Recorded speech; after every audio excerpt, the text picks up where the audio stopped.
Selamat pagi semuanya. Kita berjumpa lagi ya dalam perkuliahan seminar tesis. Ini pertemuan yang ketiga di hari Selasa 2 Februari 2022. Ya. Ini awal bulan. Biasanya semangatnya semangat baru gitu ya. Mudah-mudahan Bapak Ibu di sini memiliki semangat ya untuk menyelesaikan ya tagihan-tagihan ya di perkuliahan seminar tesis ini ya. Terima kasih pada Bu Meli yang sudah hadir di tengah-tengah kita. Ini ada 4 orang, Bu Inai, Bu Nazira, Bu Tuti, dan Bu Roslin ya. Saya izin share screen dulu ya, progres yang kita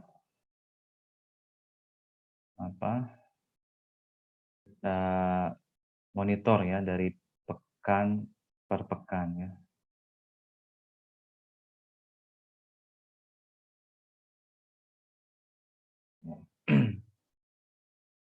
Oke, di pekan kemarin itu yang sudah presentasi Bu Erni ya. Ya, Bu Erni ini belum hadir. Bu Risa tadi izin, Bu Dies ya juga belum hadir ya. Kemudian yang sudah hadir sini Bu Nazira ya. Bu Nazira kemarin PR-nya adalah perubahan judul dan juga anotasi bibliografi. Oke. Sementara untuk yang di pekan kedua yang sudah presentasi nanti kita cek setelah yang belum presentasi ya di pekan kedua ya, presentasi gitu ya. Jadi ini Bu Inai, Bu Roslin, Pak Yoga, Pak Wildan ya.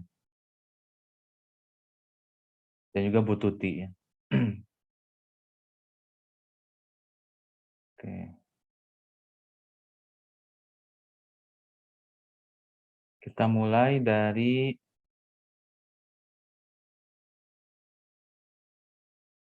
Bu Tuti ya, Bu Tuti dulu mungkin yang kemarin sudah Bapak ACC judulnya ya.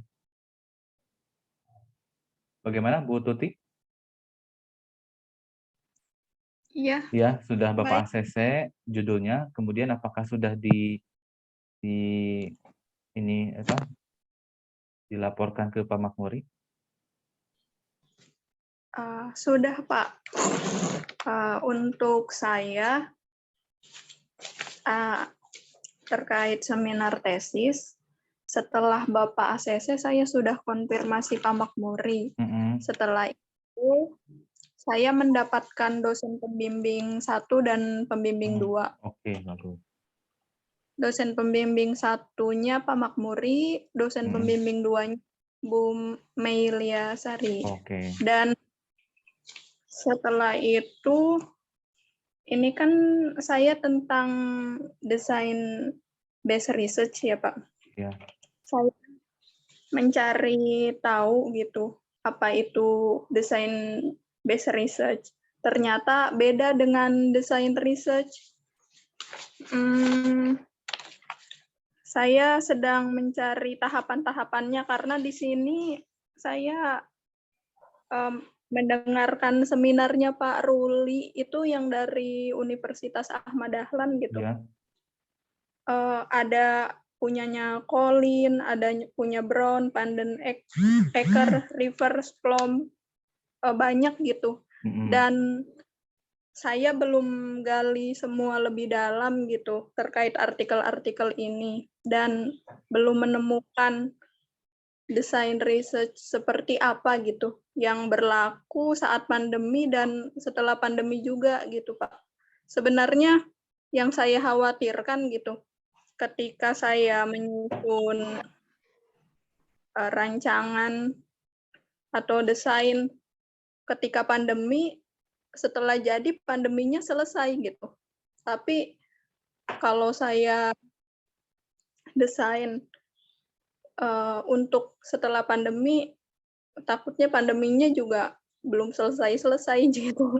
Jadi saya lagi bingung sebenarnya desain seperti apa ya gitu yang berlaku saat ini dan nanti juga berlaku gitu. Belum gali lebih banyak lagi gitu, baru punyanya Reverse. Baru artikel yang punyanya Reverse aja Pak, yang udah itu aja Pak. Jadi judulnya itu apa? Pengembangan ya, pengembangan. Jadi mungkin ada masukan dari Bu Meli ya, karena sebagai dosen pengembangan desain pembelajaran Sebentar. pendidikan PMRI. MRI kan ya?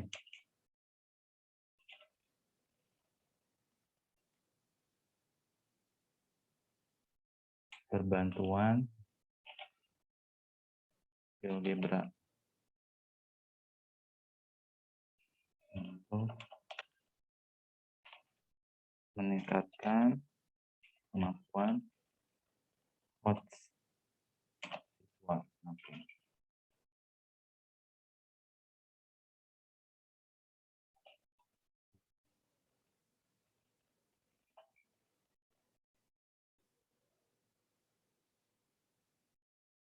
Ini ya, Bu Tuti ya.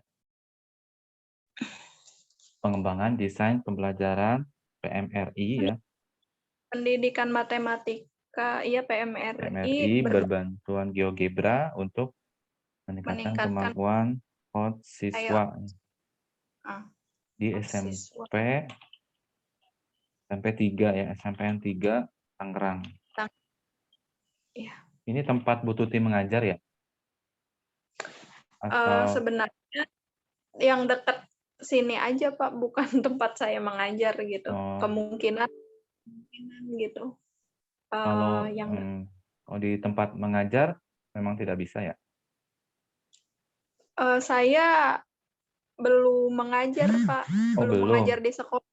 Iya, Mas belum di sekolah gitu. Oke. Saya kemarin nanya Bu Pinta juga sih Pak terkait ini gitu, terus merekomendasikan ke Bu Mei untuk minta artikel Bu Mei kalau nggak salah.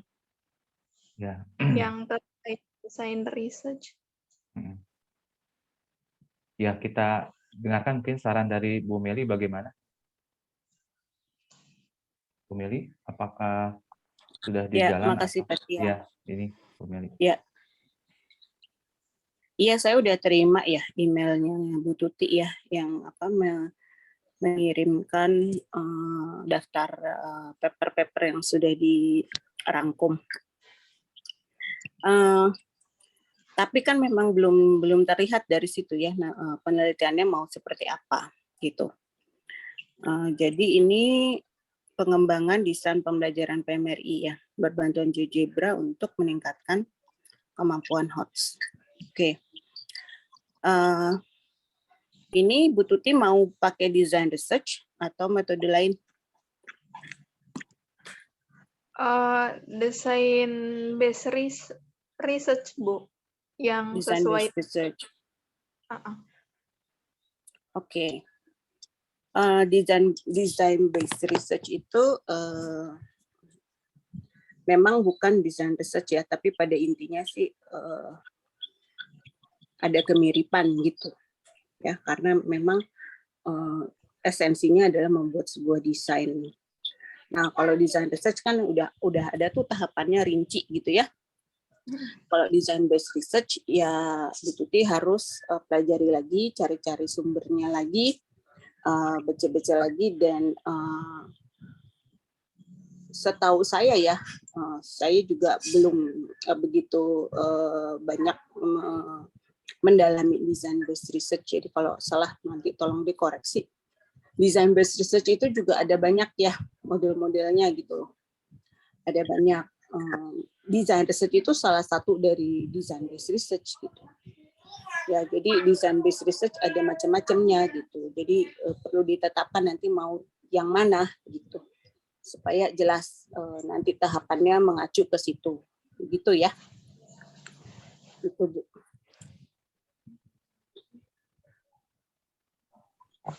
Itu sih. Oke, ya. Terima kasih Bu Meli. Bisa Gimana? saya sampaikan untuk saat ini. Ya, tapi nanti lebih mendalam ya ketika bimbingan ya Bu Tuti ya. Mulai aja tulis bab 1-nya ya Bu Tuti ya. Mulai nulis draft bab 1.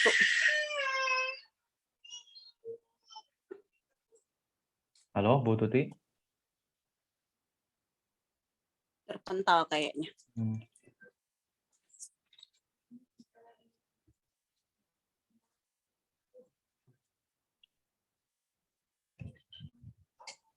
Oh iya, terpental Bu Tuti ya.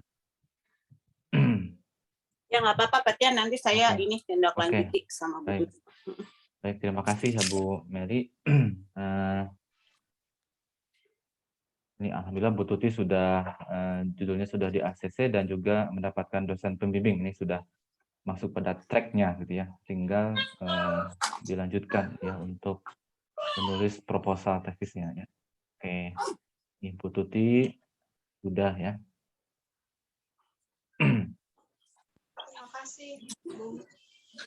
Oh, selanjutnya Bu Tuti gimana? Ini sudah bergabung lagi? Ada yang disampaikan? Tadi terpental ya Bu Tuti ya?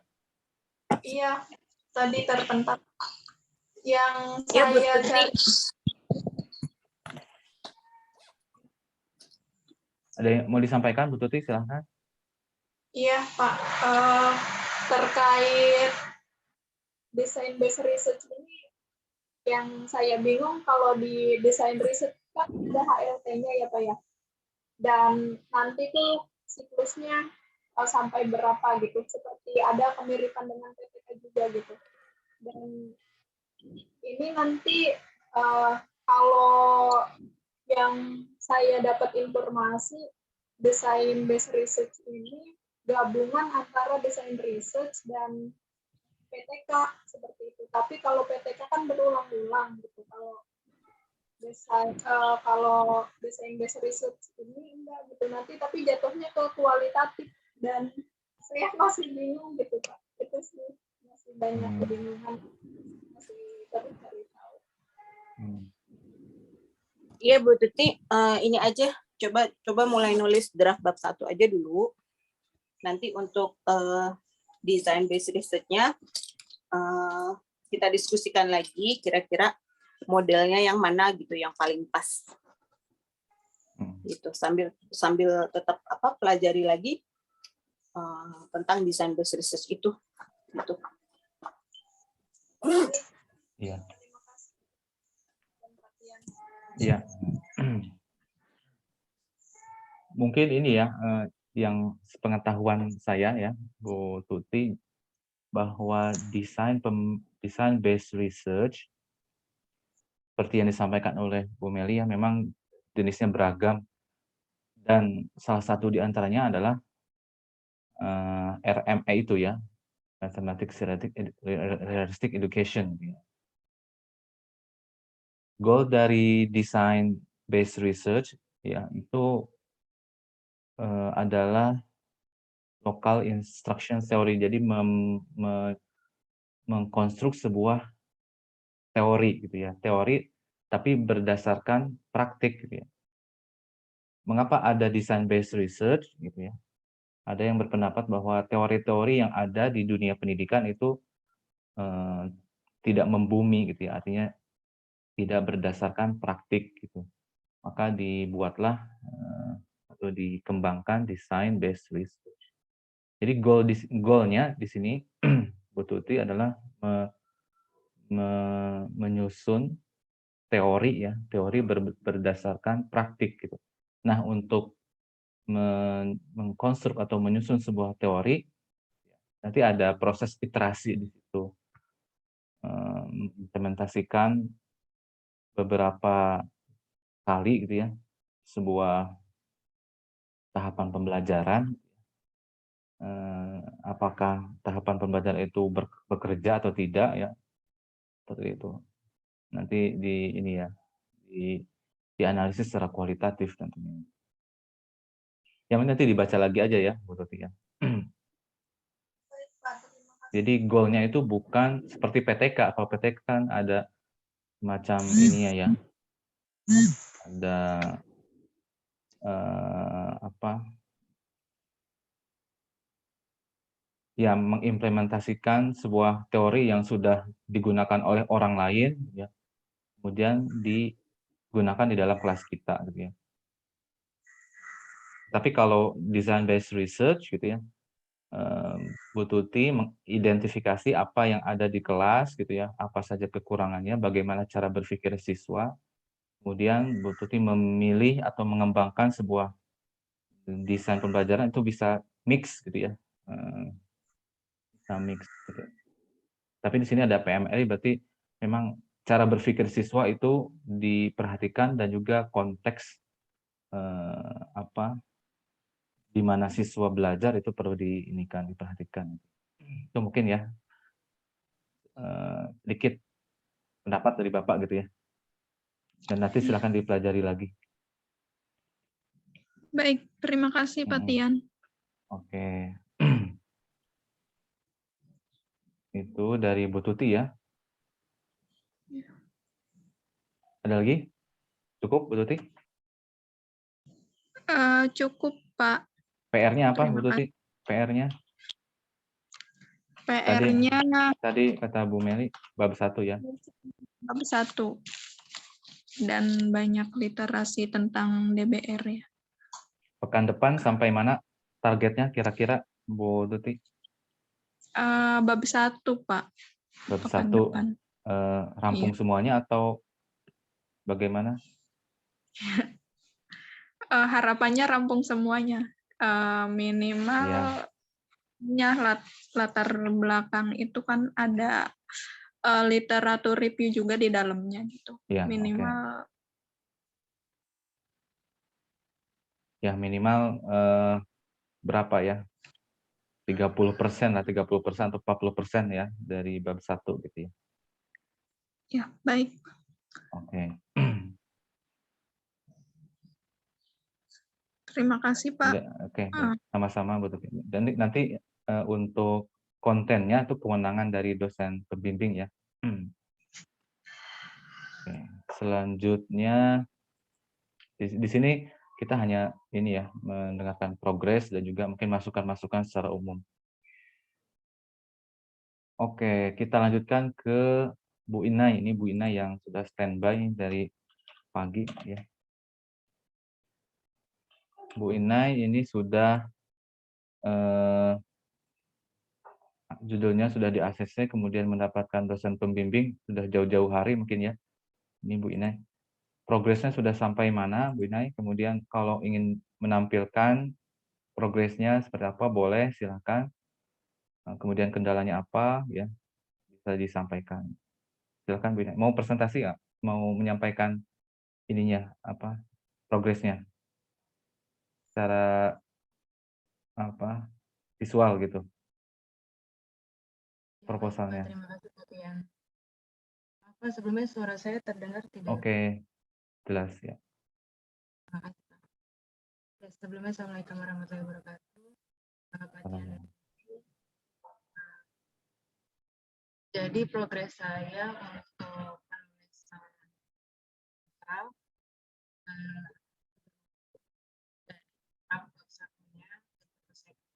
Agak terus putus ya ini ya.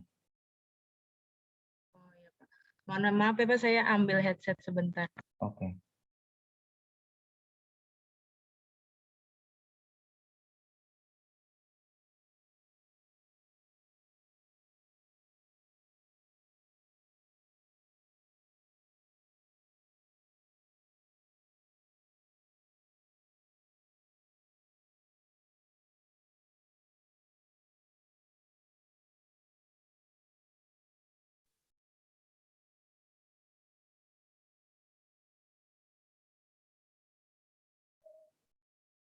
Halo Pak, Iya, maaf apakah oke. masih putus-putus Pak? Sudah jelas.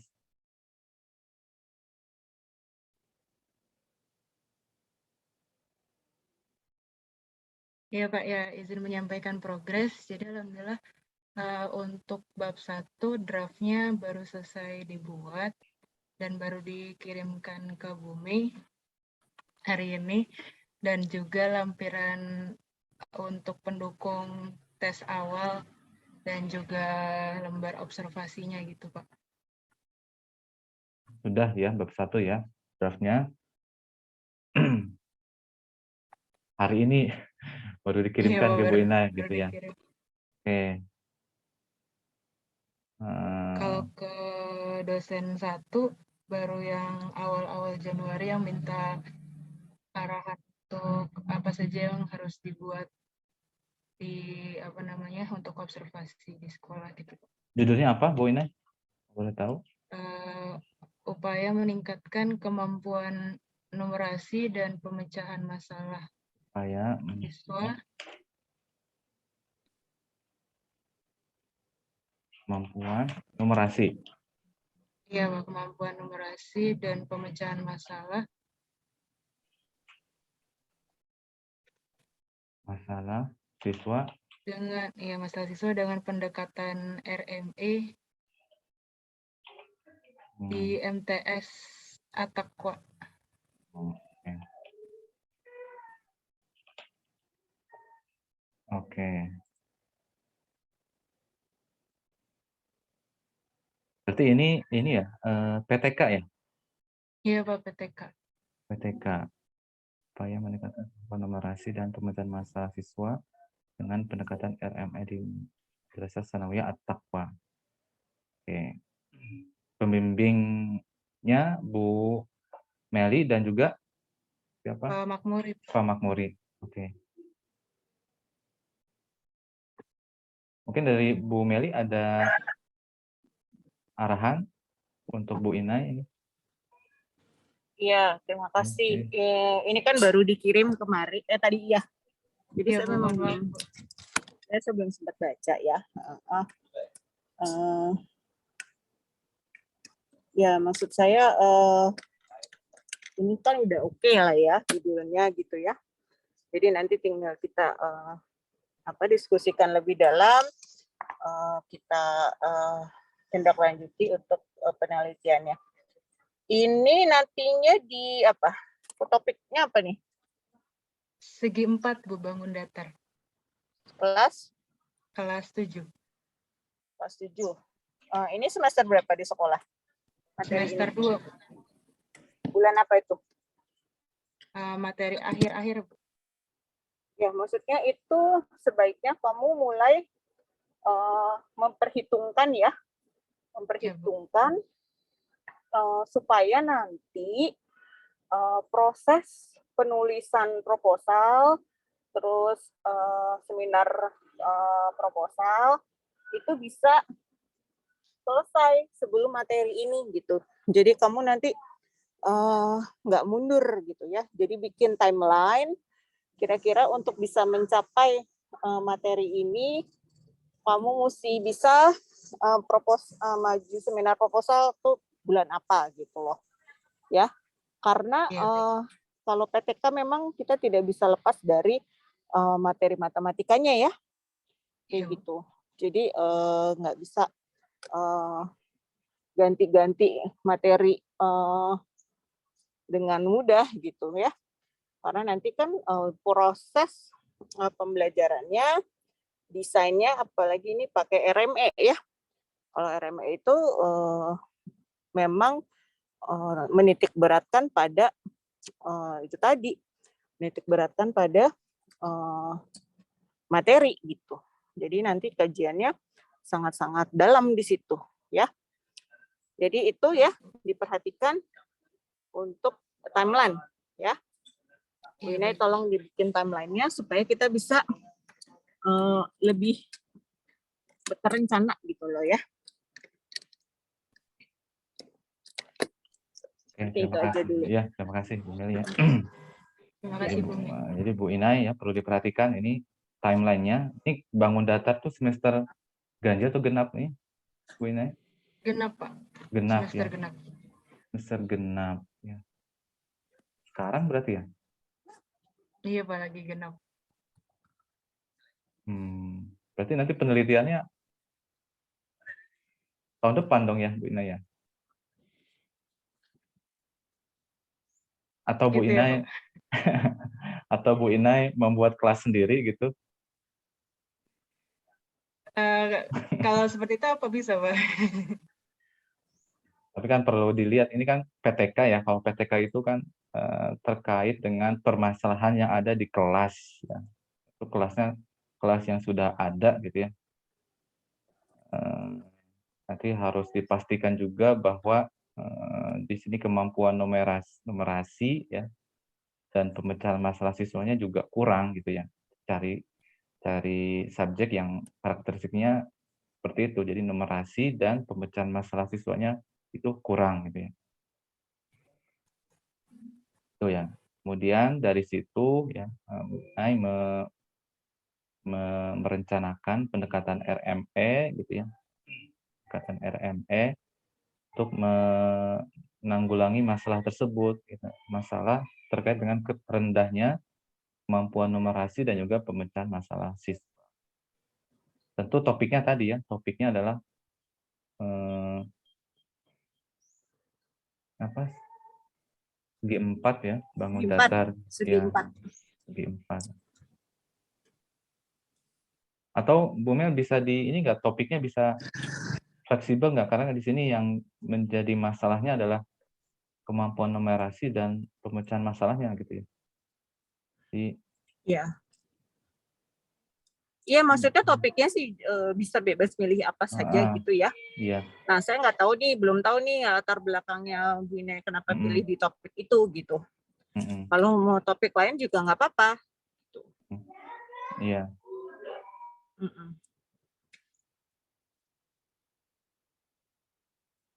Sebentar ya, ini saya ada anak lagi ini nangis-nangis sebentar. Iya, nggak apa-apa.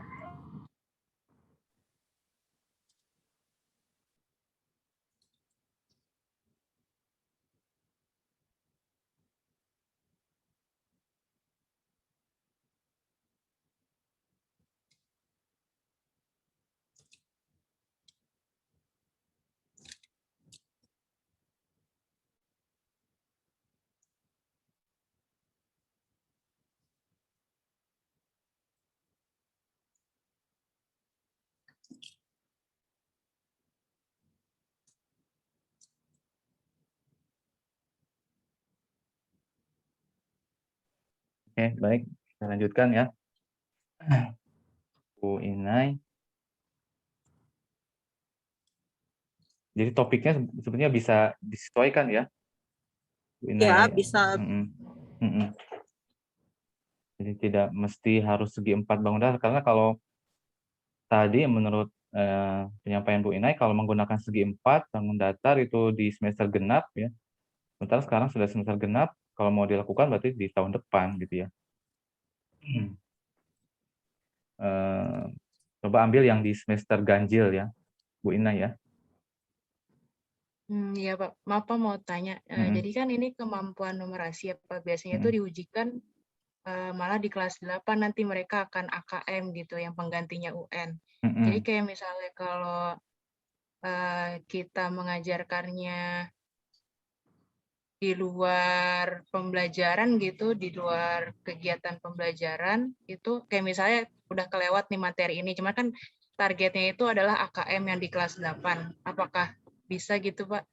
Karena di sini kan sekolah yang saya ambil itu pondok pesantren ya Pak, jadi keseharian anaknya itu di sekolah, jadi ada waktu kosong gitu.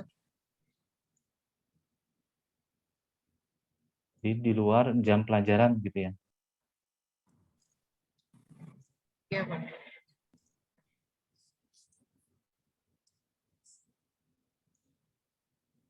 Bagaimana Bu Mel di luar jam pelajaran? Menurut saya sih nggak apa-apa ya, tapi memang harus dijelaskan nanti di dalam penelitiannya bahwa settingnya bukan setting di kelas reguler gitu. Ya, jadi perlu dijelaskan secara detail itu gitu. Jadi kita paparkan saja kalau memang itu seperti itu. Itu secara ini ya, secara metodologi, tapi kemudian secara pragmatis itu diizinkan sama sekolahnya, boleh kayak gitu? Masih proses ini Bu, apa namanya, perizinan sih Bu. Soalnya kalau saya lihat di pondok itu banyak waktu anaknya tidak ada kegiatan gitu karena ada apa namanya pengurangan kegiatan juga, jadi bisa menggunakan waktu saat anak sekelas itu lagi kosong gitu Bu, saya antisipasinya seperti itu Bu. Oke, cuman kamu harus dipertimbangkan gitu ya, jangan sekedar ini menjadi pengisi waktu luang gitu. Tapi ini harus terstruktur. Misalkan berapa kali pertemuan, masing-masing berapa jam, itu harus jelas gitu loh ya. Dan ini akan dilakukan selama berapa kali gitu. Jadi nggak bisa sembarang gitu ya. Oh, minggu ini ada waktu kosong nih, kita isi yuk, minggu depan enggak gitu, nggak bisa gitu, tapi memang harus diprogram. Jadi walaupun di luar kelas ini tetap harus diprogram, dan nanti pesertanya gimana, itu menjadi wajib atau menjadi voluntary gitu ya, karena ini bukan pelajaran kelas, kan bisa saja siswanya berargumen, oh ini kan nggak wajib gitu ya, itu yang harus Anda pertimbangkan. Ya baik Bu, terima kasih Bu masukannya. Ya mungkin secara psikologis juga anak kalau belajar di luar jam pelajaran ya itu gimana begitu ya, mungkin semangatnya karena kan di luar jam pelajaran ya mereka lebih fokus di jam pelajaran, kemudian ketika mereka belajar di luar jam yang sudah terjadwal sekolah biasanya agak kurang semangat gitu ya. Ya mungkin tergantung dari ini juga sih. Tergantung dari makanya harus terprogram. Jadi waktu itu sempat ada mahasiswa yang melakukan penelitian serupa juga ya, desain riset juga, tapi dia terkendala karena waktu itu nggak ngejar waktunya, jadi akhirnya topik itu diberikan hanya kepada siswa-siswa remedial gitu. Nah, ini kan ada siswa remedial ya, jadi anak-anak yang ikut dalam penelitiannya dia ya anak-anak remedial gitu. Dan anak-anak itu punya kesadaran bahwa oh saya remedial, jadi saya harus ikut program remedial gitu loh. Jadi bukan sekedar kayak ekstrakurikuler yang kurang ada komitmen gitu ya dari siswa gitu. Itu ya yang harus diperhatikan gitu. Ya baik Ibu. Terima kasih Bu sarannya dan perhatian juga. Oke. Akan saya buat lagi timeline-nya.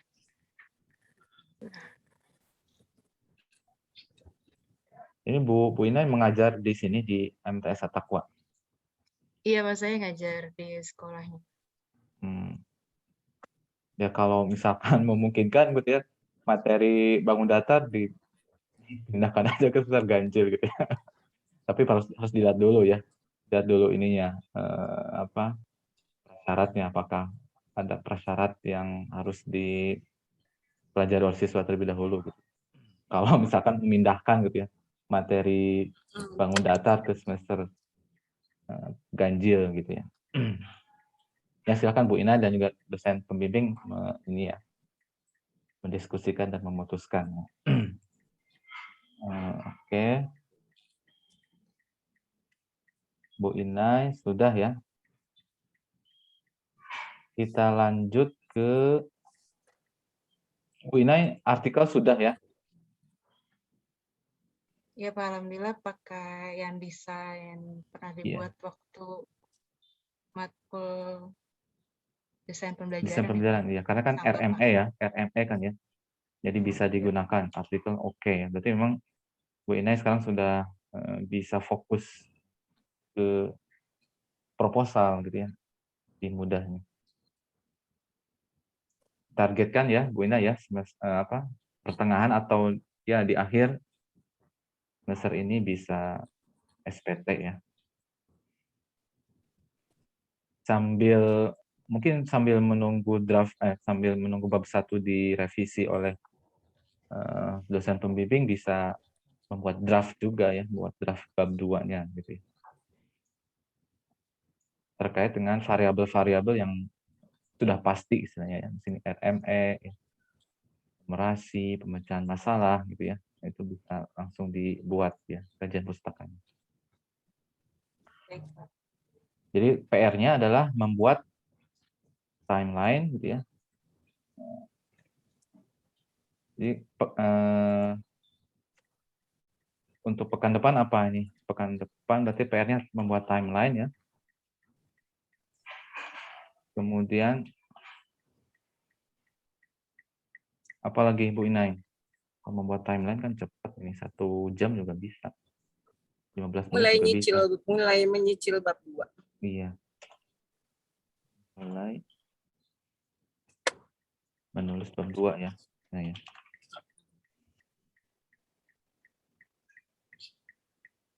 Oke. Tunai selesai. Kita lanjut ke Bu Roslin ya.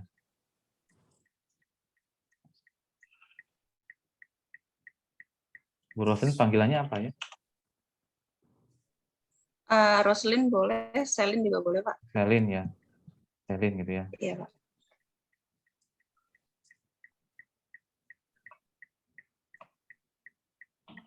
Gini ya. Iya. Selin biar nggak panjang manggilnya. Iya, Pak. Misalnya judulnya apa? Saya pengembangan soal bermuatan odds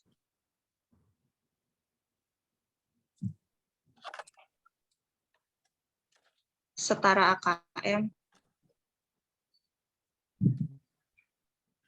AKM untuk mengukur kemampuan literasi matematika siswa SMA. siswa SMA. Ini ya. Pengembangan soal bermuatan hot setara AKM untuk mengukur kemampuan literasi matematika siswa SMA. DP-nya? Bu Elis dan Bu Flavia. Bu Elis dan Bu Flavia. Ya. Oke, sudah sampai mana Bu Elis? Bu Selin? Kalau untuk draft bab 1-nya kira-kira udah 70%, Pak. Niat saya sih kalau nggak besok atau Jumat mau saya kasih ke dosen pembimbing. Itu. Kalau dari segi proposal, kalau dari segi artikel kan saya belum, Pak. Kalau dari segi artikel saya udah ngumpulin artikel-artikelnya, cuman ada yang saya bingung apa gimana ya? Saya menjaring apakah saya udah menjaring artikel-artikel yang saya butuhkan gitu, Pak. Jadi kan saya untuk artikel kan niatnya itu mau mengumpulkan kan gini Mas saya, udah banyak peneliti sebelumnya yang mengembangkan soal gitu, Pak. Ada yang model PISA. Nah, saya mau ngumpulin terus saya mau lihat biasanya itu untuk dibuat soalnya itu untuk kelas berapa atau di konten apa gitu. Nah, saya mau ngumpulin itu. Cuman saya batasin yang peneliti di Indonesia gitu. Nah, saya kan pakai database-nya Garuda, Pak. Saya cari-cari, ada yang bilang katanya Garuda itu nggak masuk semuanya juga. Nah, jadi saya bingung ini saya udah menjaring semuanya nggak? Itu paling sih, Pak. Kalau dari segi Oke. Ini bab 1 sudah 70% ya. Ada kendala nggak di sini di draft bab 1 nih, dalam penulisan bab 1? Kalau di draft bab 1 ada sih, Pak. Jadi saya kan udah ngajuin judul itu. Saya udah nyari-nyari literaturnya. Saya baca ternyata AKM. Saya tuh nangkepnya selama ini AKM itu kan memang mengkaji literasi matematika siswa. Tapi ternyata itu lebih ke numerasinya. Selama ini saya berpikir literasi matematika dan numerasi itu sama. Tapi ternyata saya baca lagi itu ternyata beda. Jadi ada yang bilang itu hal yang sama, ada yang bilang itu hal yang beda gitu. Nah, kalau ternyata numerasi dan literasi matematika itu berbeda, saya jadi berpikir apa ini AKM-nya saya ganti gitu, Pak. Kayaknya nanti mau saya tanya juga ke Bu Elis, Bu Flavia. Bu Meli Gitu, mungkin Pak. ada Kalau dari saya. ini ada pendapat nih terkait dengan numerasi dan juga literasi matematika ini. Sekarang gini, kamu tinggal lihat ya, siapa saja yang berpendapat itu sama, siapa saja yang berpendapat itu beda. Dan terus yang yang beranggapan itu beda, pembedanya tuh apa gitu ya. Maka ada suatu unsur yang hanya ada di numerasi, nggak ada di literasi atau sebaliknya gitu ya. Cari pembedanya itu apa. Lalu setelah itu sih saran saya kamu tetapkan saja kamu mau memilih yang mana, definisi yang mana gitu. Nah, kamu tetapkan dengan argumenmu. Ya, jadi untuk keperluan penelitian kamu mengambil definisi literasi atau numerasi yang mana gitu. Jadi jangan kemudian stuck di situ ya. Jadi kamu pilih aja seperti itu. Itu saran saya. Terus yang berikutnya kemudian tadi ketika kamu bilang 70% itu udah di-approve sama pembimbing belum? Belum, Bu. Belum. Oke, berarti baru 70% versi kamu ya? Iya, berarti itu versi nanti saya. ada kemungkinan dirombak lagi setelah ketemu pembimbing ya? Iya, Bu. Ya, jadi itu kamu mesti bisa realistis gitu ya. Karena ketika proses menulis memang kita melalui banyak proses revisi gitu ya, draft dan lain sebagainya. Makanya harus realistis gitu. Jadi nanti apa tadi yang saya kasih PR bikin timeline, saya bisa ya. Ini contoh nih gitu ya. Jadi kalau kamu mau menargetkan seminar proposal bulan apa gitu, di situ kamu harus bisa menghitung kebutuhan waktu untuk revisi. Ya, kadang-kadang nggak bisa 1 kali 2 kali revisi. Kadang-kadang harus butuh berkali-kali revisi. Itu harus disadari. Ya, ya cukup perhatian. Oke, terima kasih Bu Meli. Bu Selen mau menampilkan progresnya nggak, Bu Selen? Progres proposalnya. Boleh aja sih, Pak. Sebentar. Coba, Pak. iya coba ya. Saya stop share, silakan Bu Selen.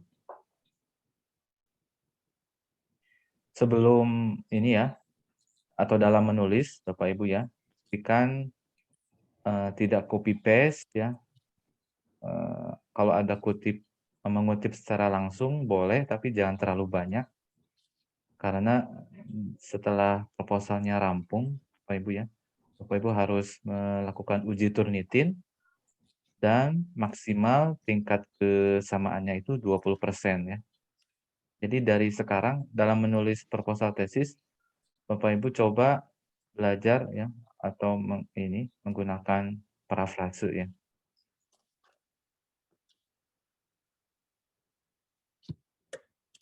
Dan juga menggunakan reference manager ya. Oke. Sudah terlihat belum ya, Pak? Oke, di ini aja di scroll ke bawah gitu ya. Oh. Dulu.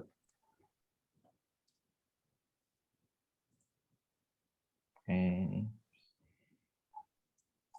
Udah pakai Mendeley ya, Bu Salin ya?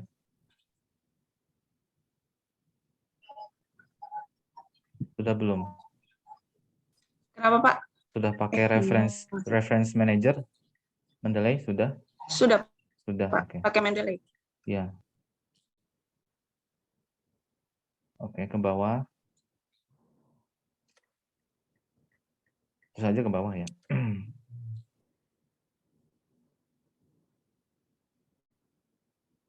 Nah, ini et al diganti dengan DKK ya, karena ini bahasa Indonesia.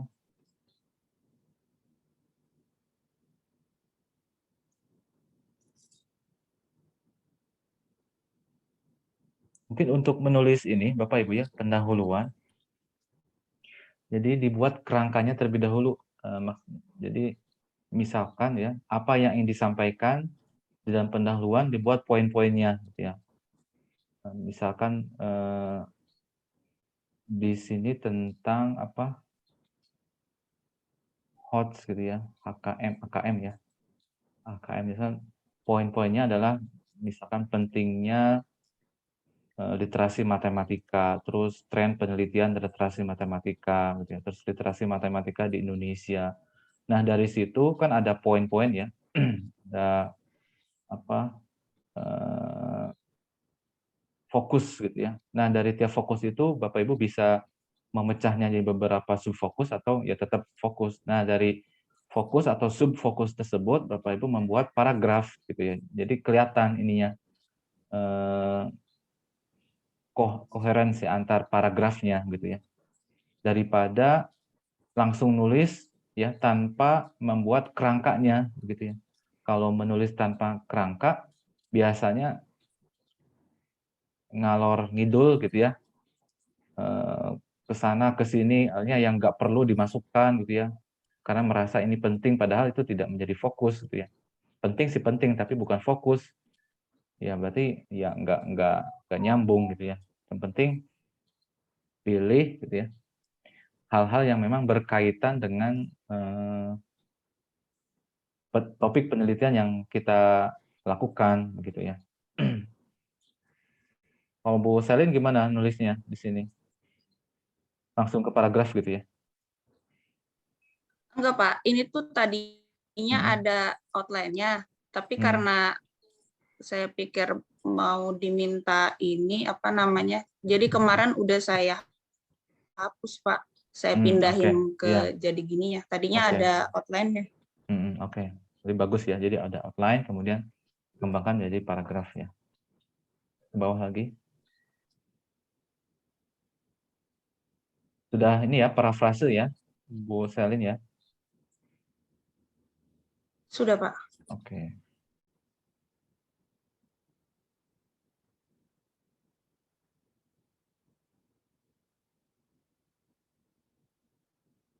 Oke ya. Jadi untuk konten silakan dengan dosen pembimbing ya. Di sini hanya secara umum saja ya progres yang dilakukan oleh Bapak Ibu gitu ya.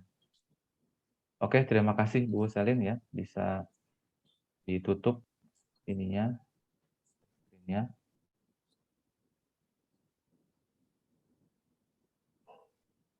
Bapak, saya boleh tanya tentang artikel nggak, Pak? Iya, silakan. Itu, Pak, saya bingung gimana cara, kan saya bikin literatur review, cara menjaring artikel-artikelnya gitu, Pak, supaya dapat semua gitu. Kata kuncinya apa ya, Pak, yang dimasukin? Sebentar, Bu Selin kan sudah menulis ini ya, artikel ya di mata kuliah HOTS gitu ya? Iya, tapi bukan variabel ini. Judulnya apa yang di mata kuliah HOTS? Kalau HOTS itu desain matkul HOTS apa ya judulnya? Ya intinya kan ada Aduh, variabel saya, HOTS, Pak. ada variabel HOTS-nya kan? Iya, ada.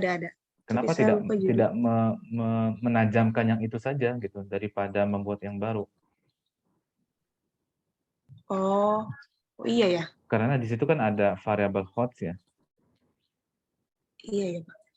Ya, menurut Bapak sih ya, menurut Bapak nih, tajamkan yang sudah dibuat gitu ya. Dan karena kan di sini publikasinya tidak mesti ya ke jurnal yang terakreditasi Sinta ya, jadi bisa ke jurnal biasa juga nggak apa-apa, yang penting sudah belajar publikasi gitu ya. Nah, yang wajib Sinta itu yang hasil penelitian nanti gitu. Jadi menurut Bapak ya, untuk efektifkan waktu ya, supaya Selin ini fokus ke proposal gitu ya, tajamkan yang sudah dibuat ya, yang sudah dibuat sebelumnya ya, ada penambahan atau perbaikan gitu ya. Setelah itu kirim ke jurnal, ya bisa ke di RPMJ yang Bu Flavia atau ke jurnal lainnya. Kira-kira Bu Selin punya kenalan di mana ya? Yang penting bisa terpublikasikan gitu ya. Ya tidak mesti yang terakreditasi Sinta. Itu menurut Bapak gitu.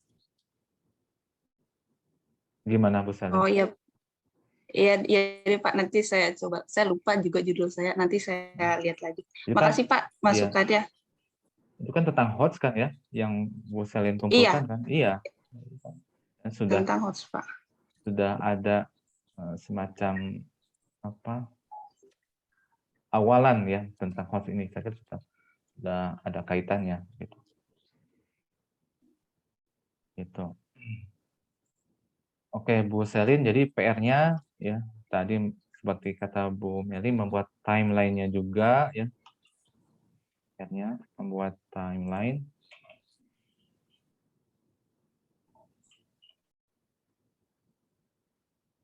Kemudian bab 1 100% ya. Ya, draftnya sudah selesai gitu ya. Bu Selin ya. Baik Pak. Oke. Plus ya timeline. Kemudian silakan ya lakukan ini ya review artikel kemarin ya. Nah ini kan dosen pembimbingnya Bu Flavia ya. Ini bisa konsultasi dengan Bu Flavia. Artikel HOTS kemarin ya semester 15.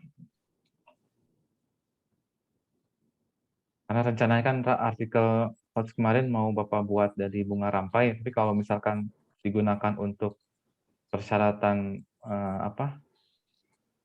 SPT silahkan, berarti nggak jadi Bapak ambil buat bunga rampai gitu ya. Ini kalau Bapak lihat memang judul-judul yang diambil oleh kalian itu judul-judul yang memang bagus ya, ada kaitannya dengan mata kuliah yang diambil gitu ya. Dari PMRI ya, kemudian dari HOTS gitu ya. Ada efeknya dari mata kuliah yang diambil. Ada kendala lagi yang ingin disampaikan Bu Selin? Satu lagi sih Pak, sebenarnya mau nanya ke dosen pembimbing, tapi karena belum bimbingan mungkin tanya ke Pak Tian sama Bu Meli dulu. Kan kalau saya kan pengembangan kata Bu Elis ada analisis pendahuluannya ya Pak. Itu kan ngelakuin wawancara dulu dengan guru sama dengan siswa. Nah, saya kan nyari membuat wawancara gitu Pak. Nah, itu kalau dari sumber yang saya cari itu katanya diturunkan dari variabel atau rumusan masalah kita itu Pak membuat wawancara. Nah, maksud saya apakah itu wawancara yang lain?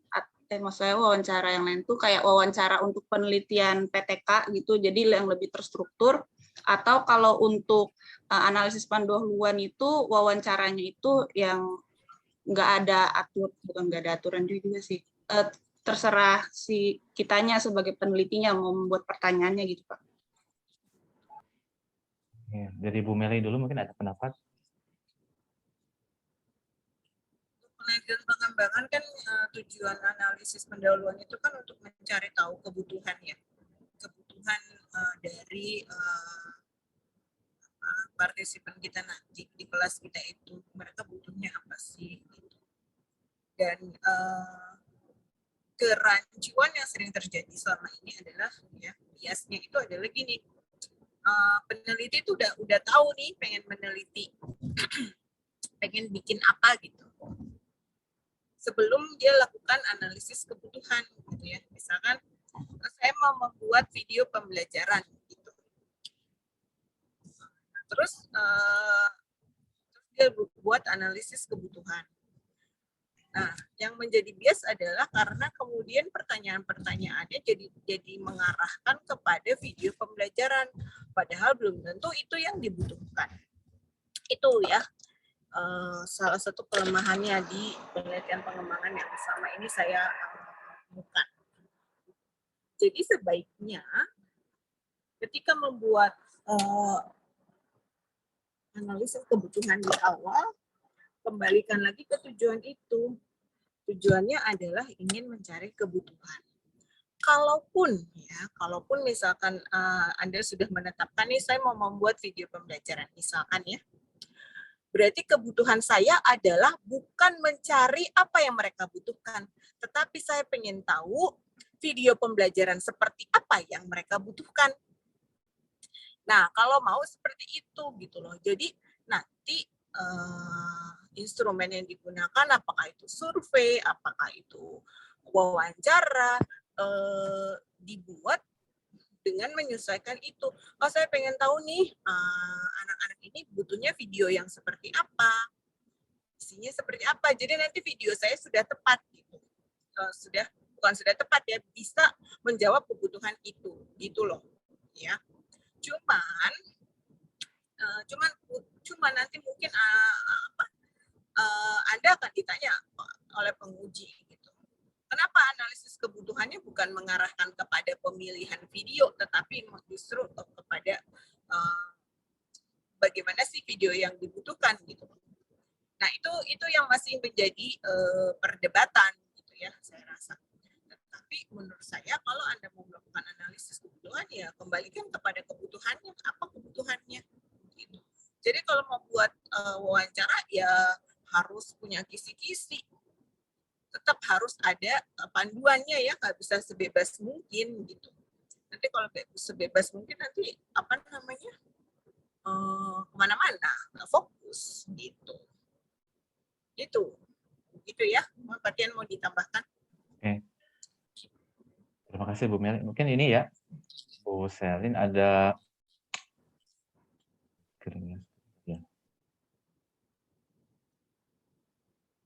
ada judul ya, karena ini pengembangan instrumen ya, Bu Selin ya. Pengembangan soal-soal kan ya, instrumen.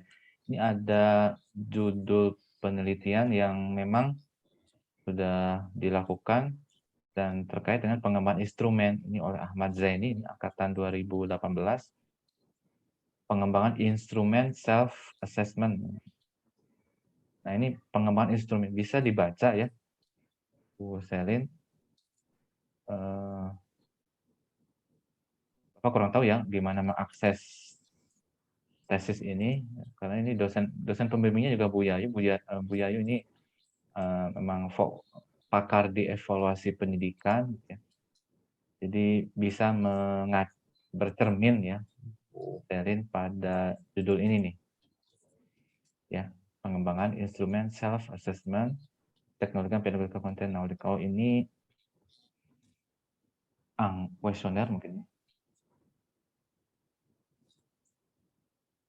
basis HOTS ya. Tapi mungkin proses untuk membuat instrumennya ya sama begitu ya. Apakah di sini ada analisis pendahuluan, analisis kebutuhan atau tidak? Coba dilihat ya, Bu Selin ya.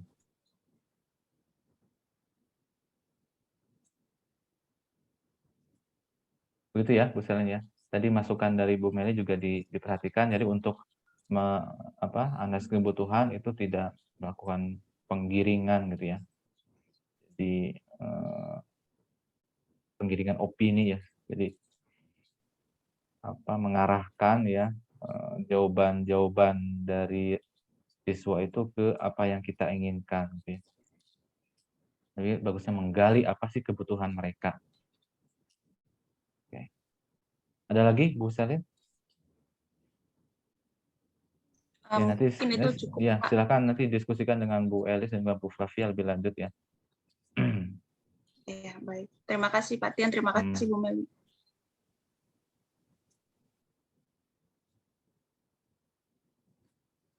Sebetulnya waktu diskusi dengan dosen pembimbing ya kalau menurut Bapak tidak mesti harus menunggu jadwal bimbingan gitu ya. Kalau misalkan ada hal yang bingung ya atau dirasa ya, ada kebimbangan ya silahkan komunikasikan langsung ya dengan dosen pembimbing ya. Kapanpun gitu ya. Jadi dosen pembimbing bisa memahami apa yang menjadi kendala gitu ya yang dihadapi. Oke, Bu Selin sudah ya. Kita lanjut ke Pak Yoga. Pak Yoga ada nggak di sini? Pak Yoga nggak ada ya.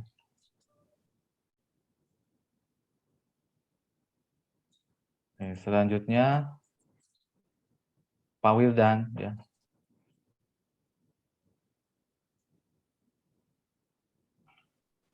Pak Wildan.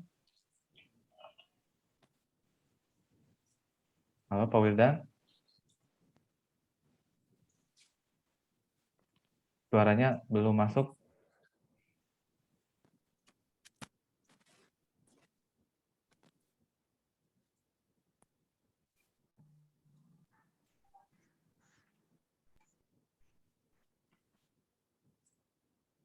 Halo, Assalamualaikum. Salam. Oke. Ya. Lagi nggak tiduran Pak Wildan? Ya enggak, Pak. Oke. Ya waktu minggu lalu, mohon maaf sebelumnya Iya. sambil nidurin anak bayi. Oke. Pak Wildan ya. Pak Wildan kalau boleh tahu judulnya apa nih? Judul proposalnya? Untuk judul yang sudah saya ajukan itu pengaruh model pembelajaran private classroom.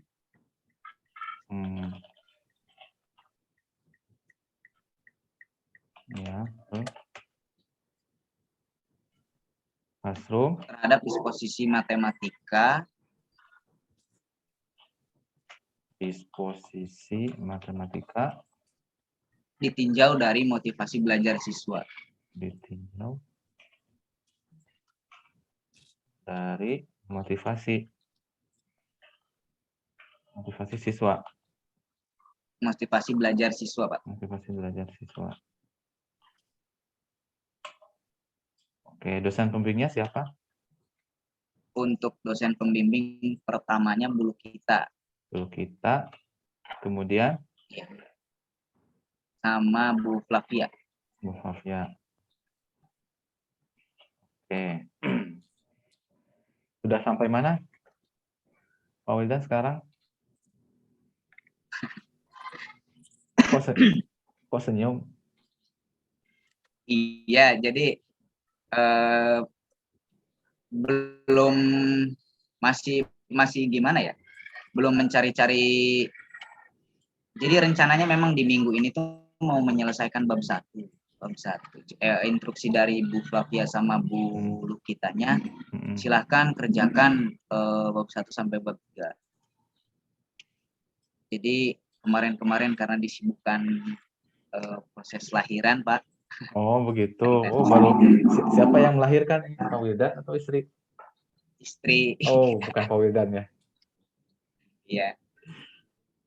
Iya, jadi ya sempat tertunda, belum bisa difokuskan ya. Memang mungkin rencananya insya Allah di minggu ini akan saya garap di bab 1. Ini sudah ada kerangkanya belum bab 1-nya outline-nya? Sudah atau belum? Baru Belum. dalam Belum. Iya, belum. Oke. Jadi bab 1 belum ya, baru diangan-angan gitu ya. Ya kalau untuk mencari indikator yang mau nanti digunakan di disposisi matematika, indikator motivasi ya udah searching sih, sudah ada gambaran. Okay. Kebetulan kan disposisi ini juga kan sempat saya gunakan waktu S1. Jadi sedikit banyaknya gambaran tentang disposisi sudah ada lah. Okay. Ini kalau Bapak boleh berpendapat nih judulnya tidak ditambahkan ini ya, variabel kognitifnya ya. Ini kan Gimana tuh, Pak? disposisi matematika, kemudian motivasi belajar itu kan variabel afektif ya. Memang tidak ada kognitifnya ya? Iya. Tidak ada ya? Ya.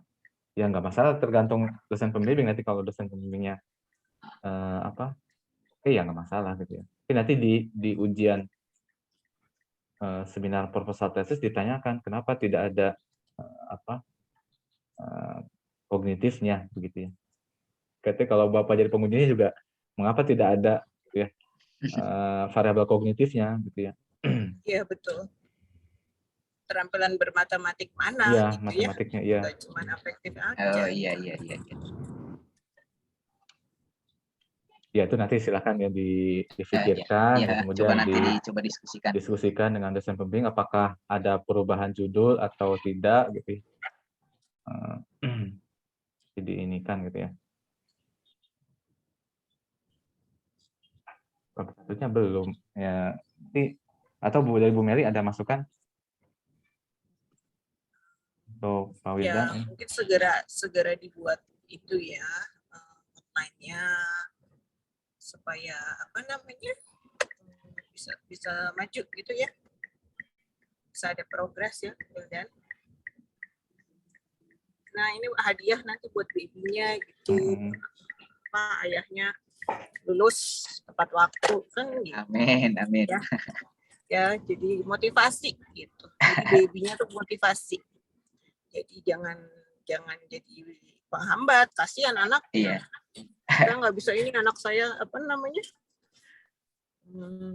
rewel gitu kan, kasihan anaknya jadi alasan gitu ya, tapi anak itu harus Iya, bisa Bu. jadi motivasi gitu ya. Iya betul, bukan karena ini kan SPP berapa per semester Pak Wildan? Ya itu dia. Itu kan lebih baik buat baby daripada Buat anak. Iya.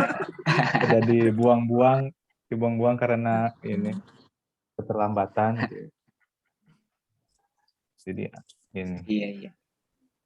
semoga Ya, cepat biar ya. Semangat ya Wildan ya, biar termotivasi. Ya Ibu.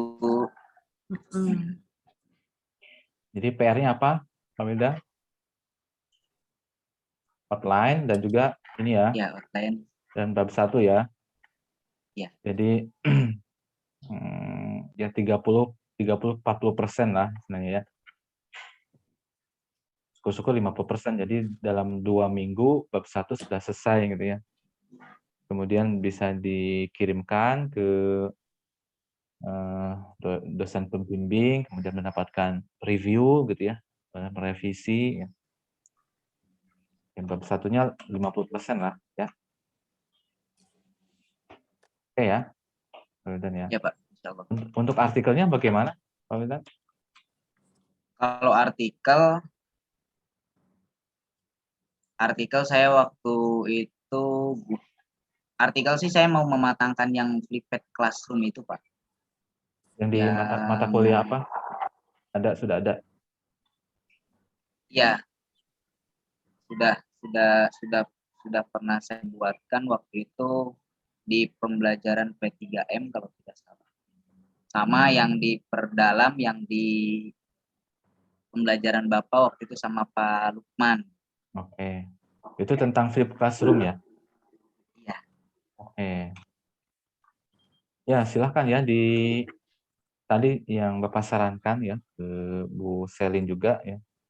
Tidak perlu menulis lagi yang baru ya. Kalau misalkan yang ada itu memang ada kaitannya dengan judul proposal tesis. Jadi silahkan dipertajam ya. Diperbaiki, kemudian disubmit. Segera submitnya, jangan ditunda ya. Karena kan untuk submit artikel kita harus melihat juga waktu publikasi mereka gitu ya. Jadi diusahakan yang biasanya bulan April Mei ya, April Mei itu banyak yang terbit ya. Jadi cari yang bulan April Mei ya, Bu Selin, Pak Wildan, dan juga Bapak Ibu yang lainnya. Cari jurnal-jurnal yang terbitnya itu bulan ya April atau Mei ya.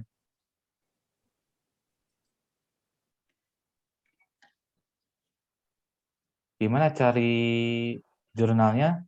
Ya macam-macam carinya ya. Coba cari kalau misalkan ya, memang tujuannya adalah untuk agar publish ya, publish, tidak melihat indeksnya, ya cari di kampus-kampus yang memang belum ini ya, belum dikenal banyak gitu ya. Cari ke timur gitu ya, ke tengah gitu ya. Kalau di barat mungkin banyak yang sudah terakreditasi tapi sebetulnya yang terakreditasi Sinta pun ya beberapa ada yang masih memerlukan artikel-artikel dari luar ya. Tapi memang harus dilihat dulu ya. Perlu ada ini kenalan sebetulnya. Jadi silakan Bapak Ibu tentukan ya jurnal mana yang terbit bulan Maret dan juga bulan April ya. Jadi misal bulan Februari ini disubmit, nanti ada proses revisi ya 1 bulan, misalkan nanti bulan April atau Mei diterbitkan, sehingga nanti ketika pengajuan SPT itu tidak terkendala lagi dengan masalah artikel ini, gitu ya. Oke, Pak Wildan ya, Bu Selin dan juga Bapak Ibu yang lainnya yang belum punya artikel yang berkaitan dengan judul proposal tesisnya gitu ya. Ini targetnya bulan Februari submit ya.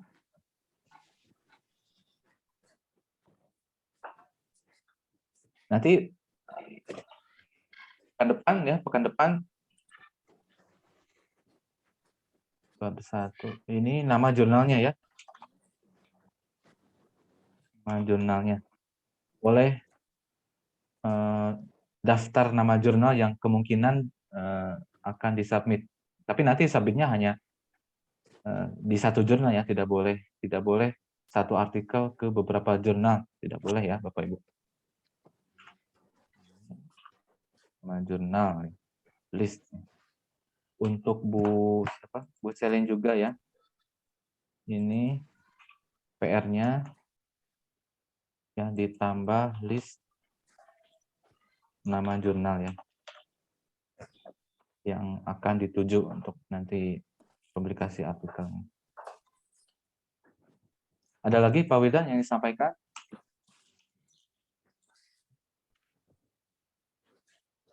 Nanti di ini ya, ketika mempublikasikan artikel jangan lupa untuk menyertakan nama dosen pembimbing ya.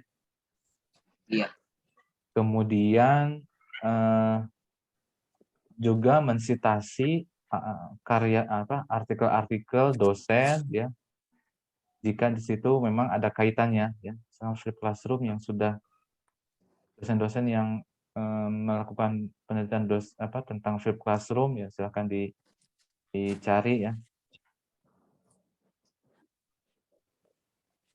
Misalkan ini HOTS ya.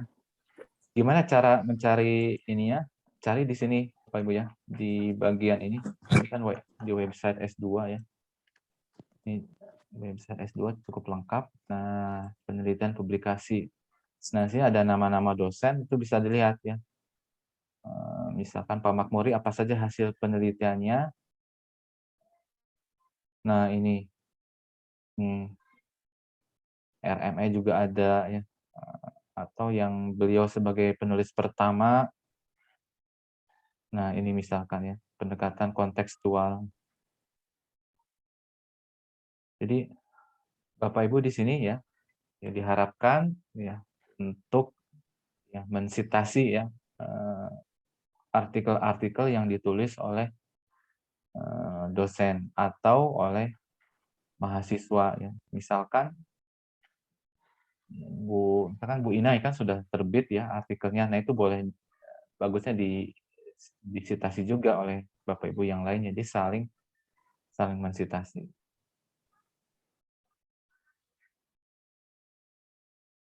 Begitu ya. Ada lagi Pak Wildan? Bu? Ya, kayaknya Pak. Oke. Kita punya waktu 15 menit lagi ini. Pak Yoga belum bergabung ya? Ada kabar nggak Pak Yoga? Iya, saya japri juga nggak ada balasan Pak. Oke.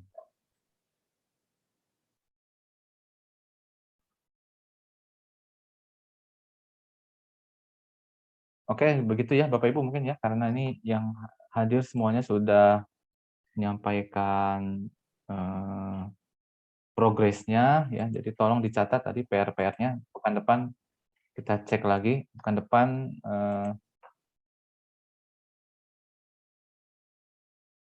harusnya tadi yang pekan kemarin presentasi dicek ya, tapi ternyata pada nggak ada ini ya. Oke. Bu Meli ada yang disampaikan lagi?